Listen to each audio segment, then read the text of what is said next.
Hello everyone, आपका फिर से स्वागत है हमारे इस चैनल पर। आज हम फिर से आपके लिए इकोनॉमिक्स का एक बहुत इम्पोर्टेंट क्वेश्चन लेके आए हैं, जो क्या है अल्पाधिकार बाजार और अल्पाधिकार बाजार की विशेषताएं। कल हमने क्या किया था, एकाधिकारात्मक प्रतियोगिता बाजार और एकाधिकारात्मक प्रतियोगिता बाजार की विशेषताएं।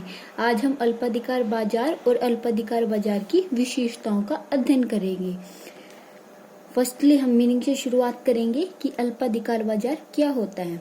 अल्पाधिकार बाजार का मैं आपको सिंपल मीनिंग समझाऊंगी कि क्या होता है। अल्पाधिकार बाजार उस स्थिति को कहते हैं, अल्पाधिकार उस स्थिति को कहते हैं जिसमें फर्मों की संख्या क्या होती है, कम होती है। अल्पाधिकार उस स्थिति को कहते हैं जिसमें फर्मों की संख्या बहुत कम होती है। थोड़े से विक्रेता होने के कारण प्रत्येक बाजार में प्रत्येक फर्म अपनी अच्छी उपस्थिति रखती है, मतलब सबका अलग अलग क्या होता है, उपस्थिति अलग अलग होती है। अल्पाधिकार बाजार में विक्रेताओं की संख्या इतनी कम होती है कि प्रत्येक विक्रेता की पूर्ति का बाजार की मांग पर प्रभाव पड़ता है। विक्रेता कम होने के कारण, मतलब उत्पादक कम होने के कारण क्या है, उसका बाजार की मांग पे और बाजार की पूर्ति पे प्रभाव पड़ेगा। अगर किसी ने क्या कर दिया, उत्पादन करना कम कर दिया या उत्पादन करना बंद कर दिया, तो उसका प्रभाव किस पर पड़ेगा, बाजार पर पड़ेगा।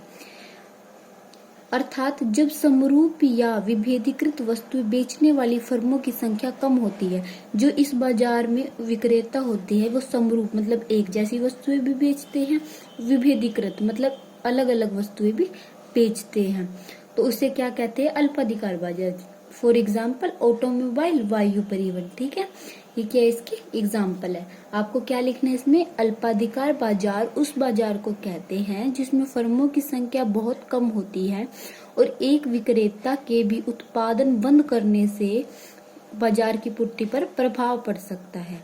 ठीक है, और उसके बाद क्या है कि अल्पाधिकार बाजार में समरूप या विभेदीकृत वस्तुएं बेची जा सकती हैं, उसे क्या कहते हैं हम, अल्पाधिकार बाजार। उसके बाद है अल्पाधिकार बाजार की विशेषताएं।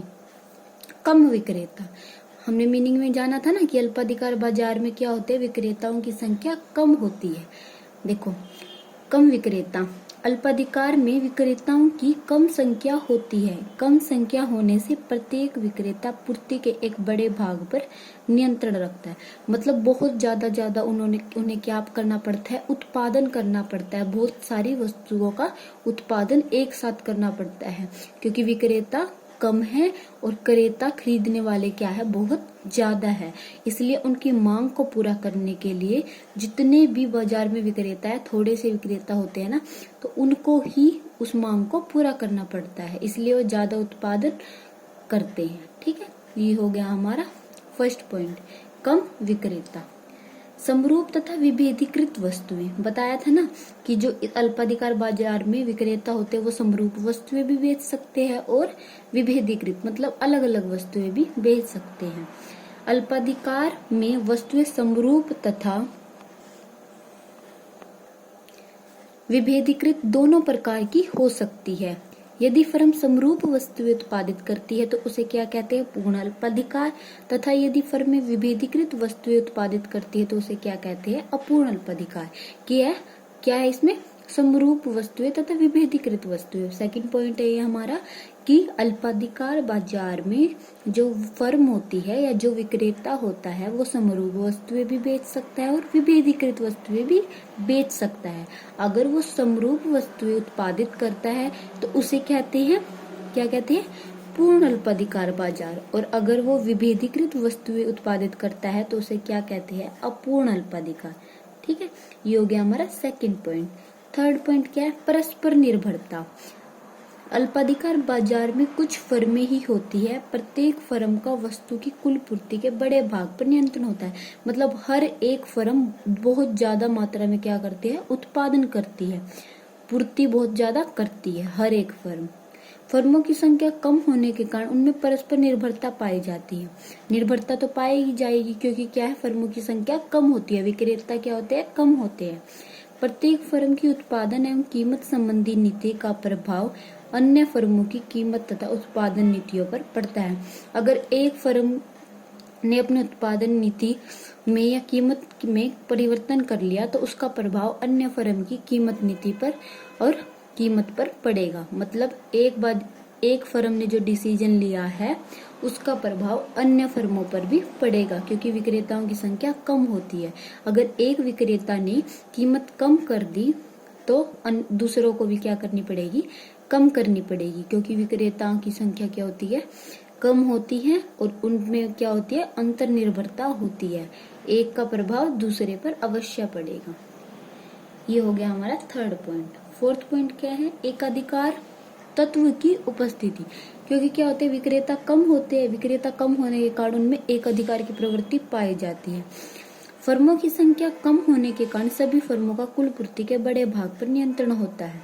मतलब क्या, बहुत ज्यादा सबको पूर्ति करनी पड़ती है, इसलिए वो अपने बाजार में एकाधिकार की उपस्थिति हो जाती है। मतलब वो ये समझते हैं कि एकाधिकार है उनका बाजार पर, मतलब क्योंकि कोई और तो वो प्रोडक्ट बेच नहीं सकता, क्योंकि फर्मों की संख्या क्या होती है, कम, और उन्हें पता होता है कि जो उपभोक्ता है उन्हीं पर वस्तुएं खरीदेंगे, तो वो कई बार कीमत भी बढ़ा देते हैं। उसके बाद क्या है, फिफ्थ पॉइंट, कीमत स्थिरता।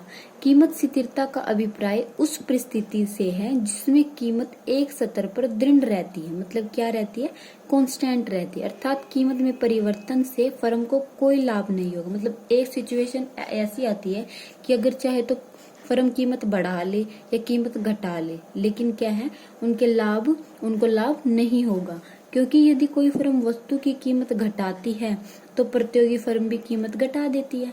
क्योंकि क्या होता है, जैसे चार क्या है हमारे पास उत्पादक है, उनमें से एक उत्पादक ने क्या कर दिया, प्राइस अपना वस्तुओं का क्या कर दिया, कम कर दिया, प्राइस क्या कर दिया, कम कर दिया। ये कितने बज गए, 3, तो इन तीनों ने भी क्या कर दिया, प्राइस कम कर दिया। यही बात है कि एक स्तर पर दृढ़ रहती है कीमत, अर्थात कीमत में परिवर्तन से फर्म को कोई लाभ नहीं होगा। क्योंकि यदि कोई फर्म वस्तु की कीमत घटाती है, अगर एक फर्म ने वस्तु की कीमत घटा दी तो अन्य फर्में भी वस्तु की कीमत को घटा देंगे, तो प्रतियोगी फर्म भी कीमत घटा देती है, तथा इस कीमत युद्ध के कारण फर्मों को हानि होती है। वो उससे कम करता है, वो उससे प्राइस कम करता है, वो उससे, इसके कारण में क्या होता है, युद्ध होता है।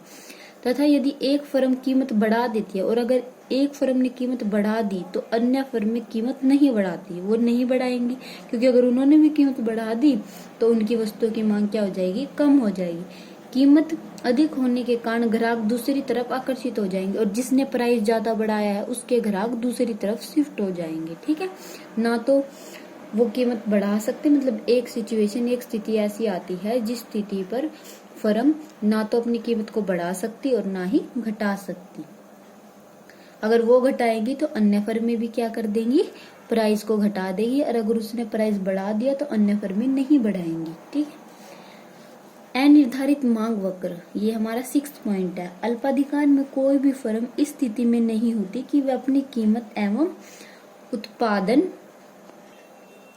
संबंधी नीति का ठीक अनुमान लगा सकें। मतलब उनमें पता ही नहीं होता, कभी उनको प्राइस घटाना पड़ता है, कभी बढ़ाना पड़ता है, तो उनको पता नहीं होता, इसलिए मांग वक्र का अनिर्धारित होता है कि ये नहीं समझ आता इसका शेप इसी तरीके से बनेगी या नहीं बनेगी। उसके बाद है विक्रय लागतें, क्योंकि अल्पाधिकार में फर्में थोड़ी होती है और उनको उत्पादन क्या करना पड़ता है, ज्यादा करना पड़ता है, मतलब मांग को क्या है, पूरी करना पड़ता है।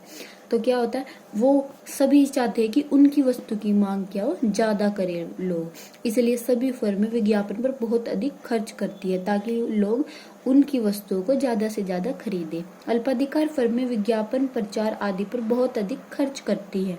अल्पाधिकार विक्रय लागतों द्वारा अपनी वस्तु की मांग बढ़ा सकते हैं, मतलब जितनी अच्छी एडवर्टाइजमेंट वो देंगे उतना ही ज्यादा उनको क्या होगा, प्रॉफिट होगा। मतलब इसलिए वो किस पे खर्च करते हैं, एडवर्टाइजमेंट पे ज्यादा खर्च करते हैं। ठीक है, ये हमारे 7 पॉइंट हो गए अल्पाधिकार बाजार की विशेषताएं। ये हमारे टॉपिक कंप्लीट हो गए हैं।